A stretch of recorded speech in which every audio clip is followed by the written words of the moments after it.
Good afternoon. I'm happy to be here, and my presentation is similar to that of Master, talking about the number of languages, and I'm from Nigeria. So basically, my presentation will be on language policy in Nigeria, and I intend to give you an overview of the country. Then we'll look at the different languages. But I would like to start by asking you, what comes to your mind when you hear Nigeria?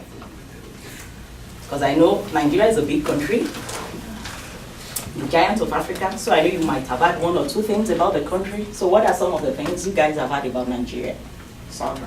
Soccer? Okay, good. Yeah. What else? Okay. It's unfair because my doctorate's in African history, but oil, Oh. Biafra, Okay, Biafra. Yoruba. Yoruba, yeah. So, Yeah, that's another thing. yeah. There's also one important thing about Africa that I know it's really common in the United States. Have you all heard of Achebe? Things fall apart. Okay. So it's my countryman, and it will be part of what I will be talking about. So basically, Nigeria was the former colony of Britain, and we were there for over 100 years, and the country gained independence in 1960. And like I said, Nigeria is among the top oil producing country in Africa. We have over 189 million people, which actually shows you that the country is really big. We have 36 states among 774 local governments. And according to the IMF 2015 report, Nigeria has a GDP of 594 billion, which I think is a cool money to have, right? Okay. So let's look at diversity. How many languages do you guys think we have in Nigeria? 40. That's a good try. That's why I didn't go.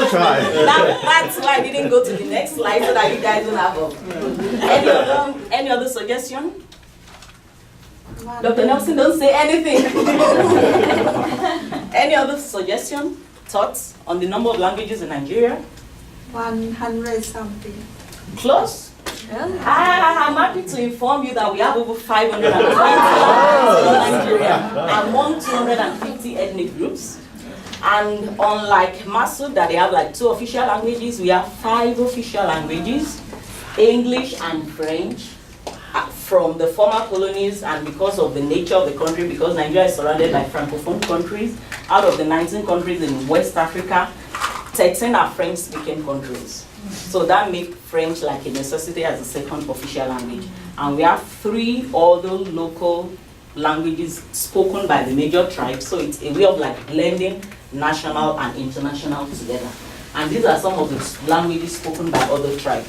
I quickly want to mention something about Arabic, because it's one of the major languages in the country due to the influence of the northern tribe moving from the Caribbean part, which is still very dominant in the country. I know most of you might have heard about Boko Haram and all this stuff. It's still the Arabic language link that comes from there.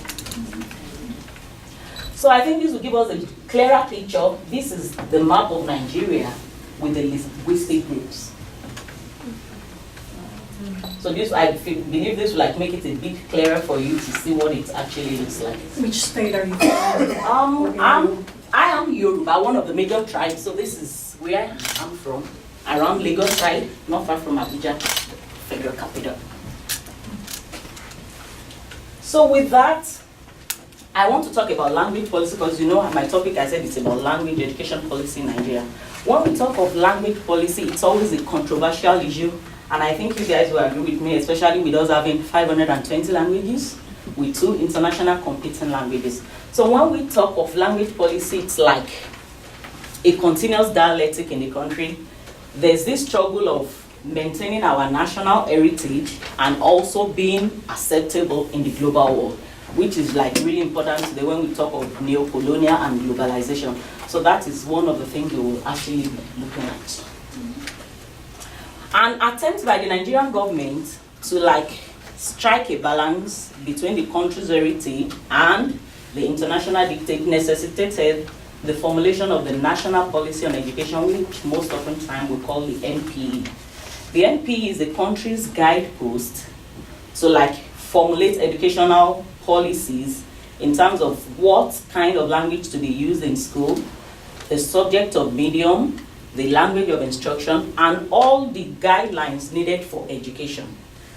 Immediately after the country gained independence, just like you all know, there will still be different kind of thoughts on how do you want your educational system to be. So there was a conference in 1969, the country gained independence in 1960. So 9 years after, there was like a conference. What actually do we want our educational system to look like? So from the conference, which came with the first publication in 1977, there were clear indications that we want an educational system that will show the country's heritage and at the same time make us at par with the global world. So with the 1977 edition, because we all know the only thing constant in life is changes, right? So there was another edition in 1981. So we saw we needed to put in other things because at that time we were talking about French, which I said came in because we had other Francophone coverage. So from 1998 in the policy, French was officially recognized as a second language, which changed from the first two editions. So 2004, it retained the official language.